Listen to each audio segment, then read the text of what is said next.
idea of a business is the center of entrepreneurship, the inspirational core from which the entrepreneur starts to build up his firm. What is the main activity that needs to be developed? There are two possible situations. The young entrepreneur has a precise idea, however, he does not know how to realize it, or he has the desire to build a company but lacks the idea. The idea has to be clear. You must make sure the development of the business is in your best interest. So, synthesizing the idea of a business. What stage is it in? When are you expected to begin? What are your main strengths that you rely upon? What are your weak points that risk creating difficulties? What would the business look like in the next 2 to 3 years? What are your motivations for starting the business? From vision to reality. Defining the idea of the business with as much detail as possible. What are you selling? Products or services? Whom are you selling to? Who are the clients? Looking up the information about what you're about to sell. What do you know about the product or service that you're about to sell? What do you know about the potential customers, clients, or market? Collecting opinions and specialist advices. Being more objective. These should be people that are not invested in your project. Even if the opinion is not in alignment with the entrepreneur's view, it's still useful and should always be taken into consideration in order to avoid errors that might end up being hard or even impossible to correct afterwards. Constraint analysis. Money, real estate, the scale of the project, logistics, family, health, and material. The main factors that influence your business's activity are the internal factors and the external factors. The internal factors are scale of the company, nature of the company, the specific activity, entrepreneur's training and personality, level of training of the people involved, as well as their culture. External factors, characteristics and workings of the economic system, state of national economy, and the market in which the business is to operate. The factors that have the most impact are the ones regarding the entrepreneur's training. The internal factors, the ones regarding the business, manifest themselves in a setting created by external factors that can, through their favorable or unfavorable content, have a major impact on any entrepreneurship initiative. One of the most important factors, one that incorporates internal as well as external factors, is the key social actor, the stakeholder. The stakeholders have internal elements, owners, managers, employees, workers' union, as well as external elements like banks, suppliers, clients, and public administration. Although these key actors have a significant impact on the business, the most important factor is the entrepreneurship spirit.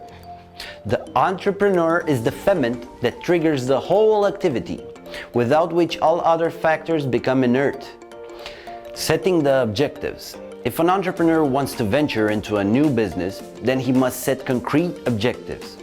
These can be grouped into 3 categories. Personal nature objectives. The entrepreneur may have many objectives of a personal nature. Some of them are as follows: personal security and safety, social status, personal independence, business success, self-satisfaction, and personal development. These personal objectives are the motivation that is fueled by the set of ideas that trigger the entrepreneurship activity. Business objectives. There are general objectives offering useful services for the society. These objectives are accomplished by making or selling services and products. The profit, which represents the payback for the risk of investing your money into the business.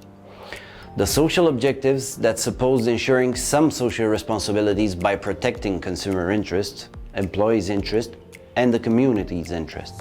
Secondary objectives are set for each functional field: production, financial, commercial, accounting, research, and personal. For each field, the objectives are independent from one another. Mixed objectives. The success of a business is when the personal objectives are in sync with the business's objectives.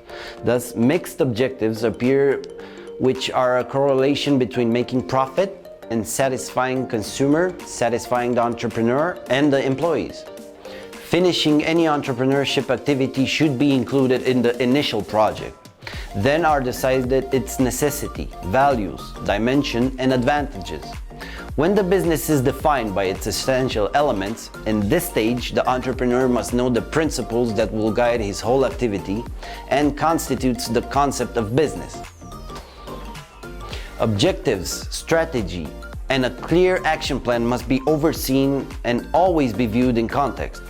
Production and supply of the products or services that are in demand, attracting and ensuring the loyalty of the clientele, making profit to satisfy your investors and attract new ones, offering rewards, moral and material, stimulants for the human resources. The vision starts from the questions, where do you want to end up? And represents a clear image of the future. Accomplishing the vision is a journey to success, to which multiple entities can contribute. The vision helps people come together and contribute towards a common goal. It inspires the employees to participate on this journey. A good vision must take into account several things. The future projection must be rooted in the present, realizing the difficulties and challenges that will arise. Perseverance into the future and maintaining the possibility of development, transforming the vision into reality. The vision must be synergistic with the result of the entire managerial team. In the case of small companies, the vision is attributed to the founding members. A good vision enables the members of the organization to identify their interest and build the necessary motivation for it to become reality. A great vision is one that can be shared by all the members of the organization, to be accepted and to generate new and innovative ideas. The mission answers the questions, what do we do? Or what are we doing to fulfill this vision? Developing a clear mission is important because often it raises the problem and discusses divergent views.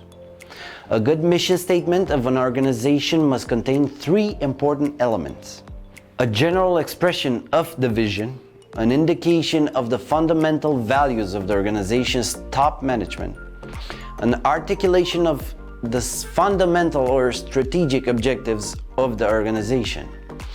These elements must be realistic and definitive for the staff as well as for the clients. A mission without a plan will lead to a loss of credibility and long-term lead to a decline of the company from which you may never recover. This leads to difficulty in formulating a clear and convincing mission. For example, our mission is to provide our clients with a wide range of products of better quality, optimum delivery times, support our clients with competent information and impeccable sales services.